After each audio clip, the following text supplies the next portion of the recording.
سب سے پہلی چیز، اللہ کے ہاں دعا کا بہت بڑا مقام ہے۔ عبادات میں ایک اہم شان، عظیم الشان عبادت دعا ہے۔ اللہ کے نبی صلی اللہ علیہ وسلم فرماتے ہیں لیس شیء اکرم علی اللہ تعالی من الدعاء، اللہ کے نزدیک دعا سے زیادہ اکرم، دعا سے زیادہ شرف والی کوئی چیز نہیں ہے دعا سے بڑھ کر۔ کوئی چیز شرف میں اللہ کے ہاں دعا سے بڑھ کر نہیں ہے۔ دعا کا بہت بڑا مقام ہے اللہ کے ہاں، بہت عظیم الشان عبادت ہے دعا۔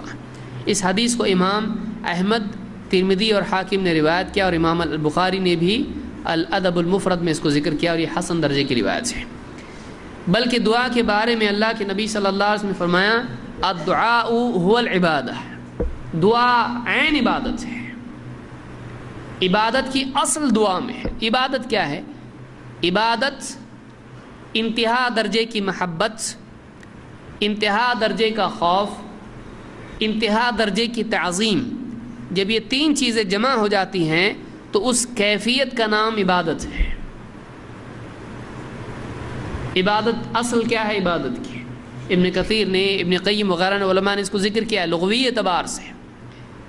اصل شرعاً عبادت کیا ہے کہ انتہا درجے کی محبت، انتہا درجے کی کا خوف، اور انتہا درجے کی تعظیم، عظمت، بڑائی کا احساس، یہ تین چیزیں جب جمع ہو جائیں تو اس کیفیت کا نام عبادت ہے۔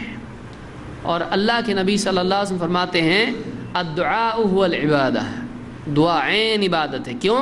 اس لیے کہ دعا میں بندہ اللہ سے محبت سے مانگتا ہے میرا رب مجھ کو دے گا، میں گناہگار ہوں، برا ہوں، گرا پڑا ہوں، میرے پاس مانگنے کے لیے کوئی حق نہیں ہے، لیکن میرا رب ایسا ہے کہ مانگنے والے کو دیتا ہے، وہ بہت اچھا ہے۔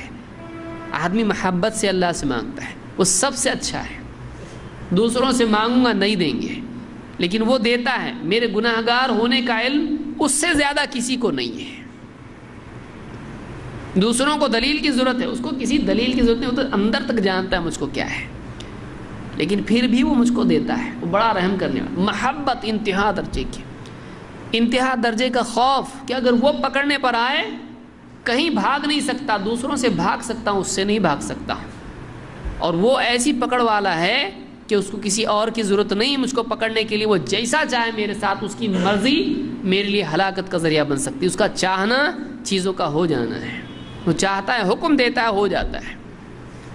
اور تعظیم، وہ ایسی عظمت والا ہے، سورج، چاند، ستارے، ساتوں آسمان، زمین، ساری مخلوقات اس کے آگے ہیچ ہیں، اس کے آگے کم ہیں، وہ سب سے بڑا ہے، عظمت والا ہے، بڑائی صرف اسی کے لیے ہے۔ تینوں کیفیات مل کے دعا میں سب کچھ ہوتا ہے آدمی کے پاس، اسی لیے کہا الدعاء والعبادہ، دعا عین عبادت ہے، دعا عین عبادت ہے۔ اس حدیث کو امام احمد اور اصحاب السنن، ابو داؤد، ترمذی، نسائی، ابن ماجہ اور ابن حبان اور حاکم، بہت سارے محدثین نے روایت کیا ہے، اور یہ روایت صحیح ہے۔ ایک روایت میں افضل العبادہ الدعاء، ساری عبادتوں میں سب سے افضل عبادت دعا ہے۔ اس لیے کہ آپ دیکھیں کہ ساری عبادات کا حاصل اللہ سے طلب ہے۔ ساری عبادت کا حاصل کیا ہے؟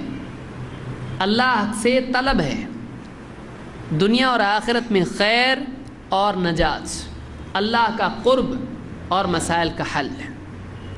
ساری عبادات کا حاصل یہ ہے کہ اللہ کا قرب مل جائے، دنیا اور آخرت میں مسائل حل ہوں، انسان کو نجات مل جائے، ساری عبادات کا حاصل یہ ہے۔ تو دعا عین عبادت ہے، دعا عین عبادت ہے۔